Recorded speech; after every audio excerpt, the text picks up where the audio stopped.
السلام علیکم۔ آج میری کہانی کا موضوع ہے شہد کا انصاف۔ خلیفہ ہارون الرشید کے زمانے کی بات ہے۔ بغداد میں ایک شخص رہتا تھا جس کا نام حسن تھا۔ اس نے محنت اور کفایت سے زندگی بسر کر کے 1,000 اشرفیاں جمع کر لی تھیں۔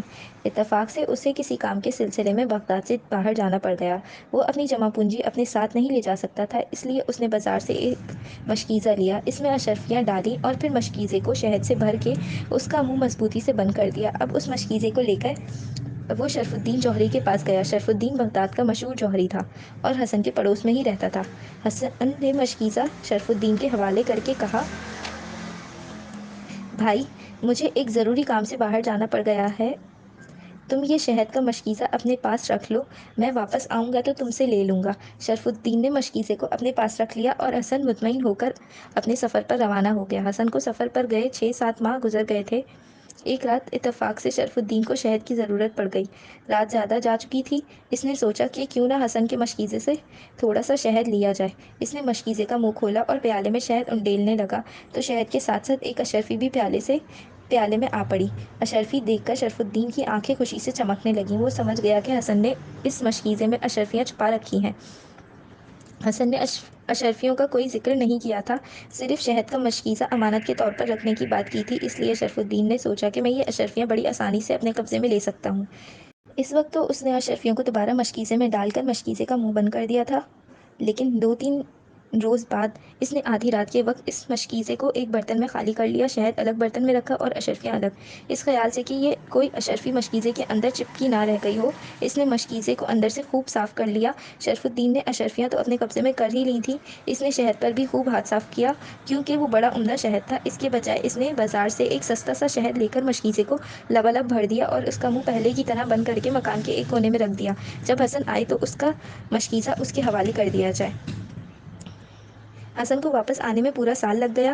آتے ہی اس نے شرف الدین کے گھر کا رخ کیا اور اپنی امانت واپس طلب کی۔ شرف الدین نے کونے میں پڑا ہوا مشکیزہ اس کے حوالے کر دیا۔ حسن نے گھر جا کر جب مشکیزہ کھولا تو اس میں صرف شہد ہی شہد تھا، اشرفیاں غائب تھیں۔ وہ بڑا سٹپٹایا، بھاگا شرف الدین کے گھر آیا اور بولا، میرے مشکیزے میں اشرفیاں بھی تھیں، 1,000 اشرفیاں وہ کہاں گئیں؟ شرف الدین نے حیرت سے کہا، اشرفیاں تمہارے مشکیزے میں؟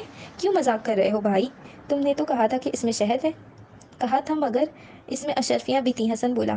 مجھے کیا معلوم اشرفیاں تھیں یا نہیں تھیں؟ شرف الدین نے کہا، تم نے جس حالت میں مشکیزہ میرے حوالے کیا تھا میں نے اسی حالت میں تمہیں لوٹا دیا، اور تم کہہ رہے ہو کہ اور تم ہو کہ میرا شکر ادا کرنا تو رہا، ایک طرف الٹا مجھے چور بنا رہے ہو۔ کیا زمانہ آ گیا ہے، ایک تو امانت کو سال بھر سنبھال کے رکھو، اوپر سے چور کہلواؤ۔ بھائی، میں تمہیں چور تو نہیں کہتا، حسن بولا۔ تو اور کیا کہتے ہو؟ شرف الدین غصے سے بولا۔ خدا یہ دن کبھی کسی کو نہ دکھائے، لالچ میں کیسا کیسا آدمی اندھا ہو جاتا ہے۔ حسن نے بہت کوشش کی کہ کسی طرح شرف الدین سے اطمینان کے ساتھ بات کر لے، مگر وہ تو بات سننے کو تیار ہی نہ تھا۔ پھر قصور بھی تو حسن کا اپنا تھا، وہ شہد کے مشکیزہ امانت رکھ کر گیا تھا اور شرف الدین نے شہد کا مشکیزہ اسے لوٹا دیا۔ اب وہ شرف الدین پر ان اشرفیوں کا دعویٰ کیسے کر سکتا تھا جو اس نے اس مشکیزے میں چھپا کر رکھی تھی؟ مگر یہ نقصان ایسا نہ تھا کہ حسن خاموشی سے برداشت کر جاتا۔ یہی 1,000 اشرفیاں اس نے ساری عمر کی جمع پونجی تھی۔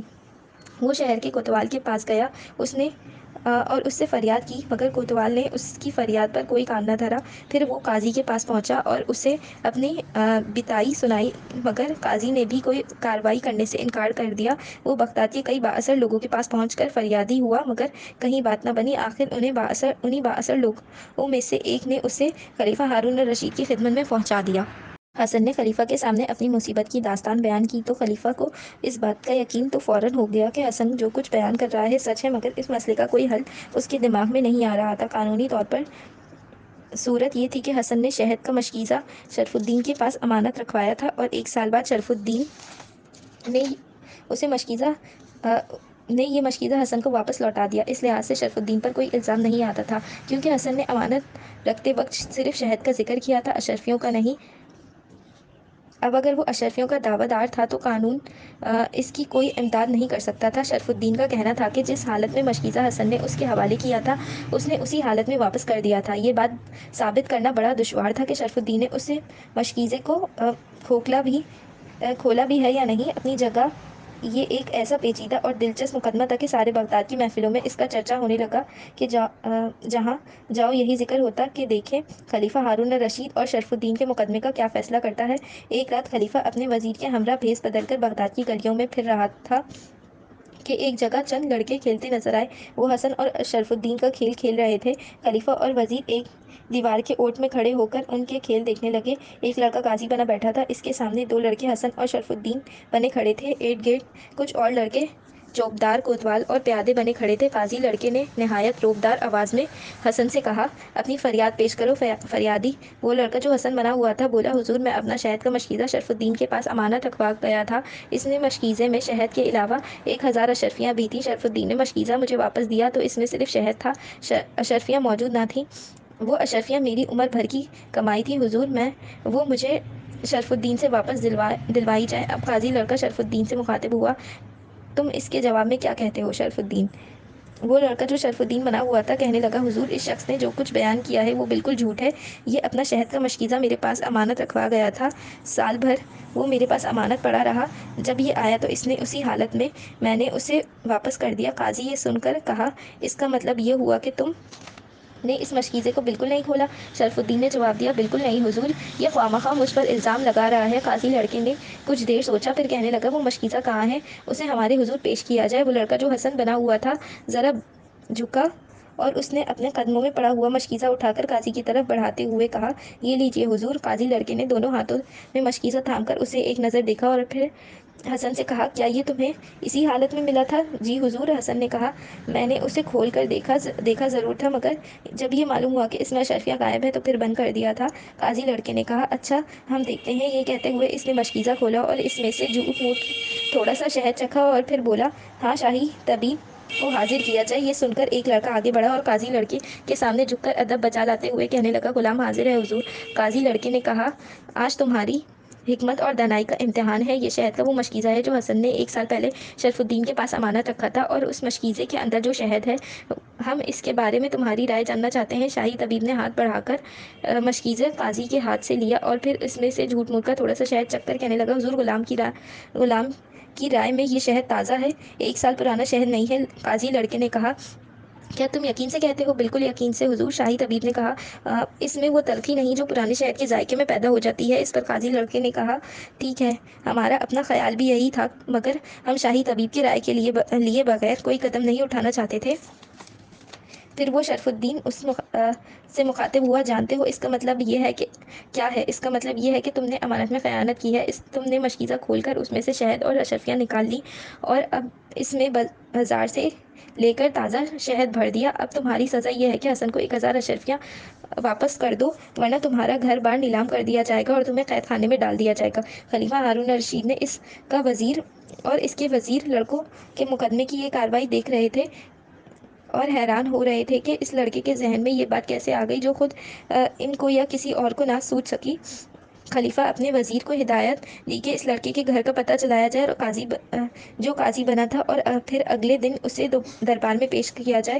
وزیر نے اگلے دن اس لڑکے کو خلیفہ کے سامنے پیش کیا تو خلیفہ نے کہا، وزیر فرزند عزیز، کل جب تم حسن اور شرف الدین کے کھیل میں قاضی بنے ہوئے تھے تو ہم ایک طرف چھپے تمہارا کھیل دیکھ رہے تھے۔ ہم چاہتے ہیں کہ جیسا انصاف تم نے وہاں کھیل میں کیا تھا ویسا ہی اس دربار میں بھی کرو۔ وہاں تم حسن اور شرف الدین کے مقدمے میں قاضی بنے ہوئے تھے، میں یہاں بھی قاضی کا عہدہ تمہارے حوالے کرتا ہوں۔ حسن اور شرف الدین کا مقدمہ تمہارے سامنے پیش ہوگا اور تم اس کا انصاف یہاں بھی اسی طرح کرو گے جس طرح وہاں کیا تھا۔ خلیفہ نے اس لڑکے کو قاضی کی کرسی پر بٹھایا اور پھر حسن اور شرف الدین کا مقدمہ اس کی عدالت میں پیش کیا۔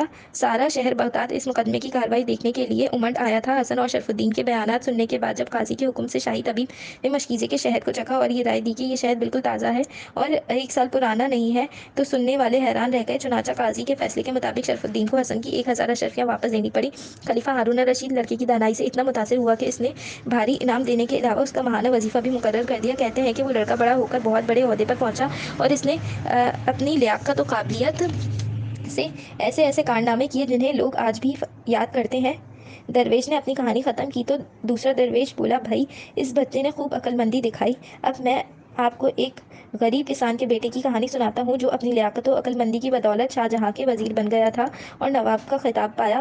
یہ سن کر سارے درویش بولے، ہاں بھائی ذرا سنائیے تو صحیح وہ کہانی کیوں کر ہے۔ اس پر اس درویش نے اپنی کہانی شروع کی، نواب سعد اللہ خان، جو آپ میری اگلی ویڈیو میں سن سکتے ہیں۔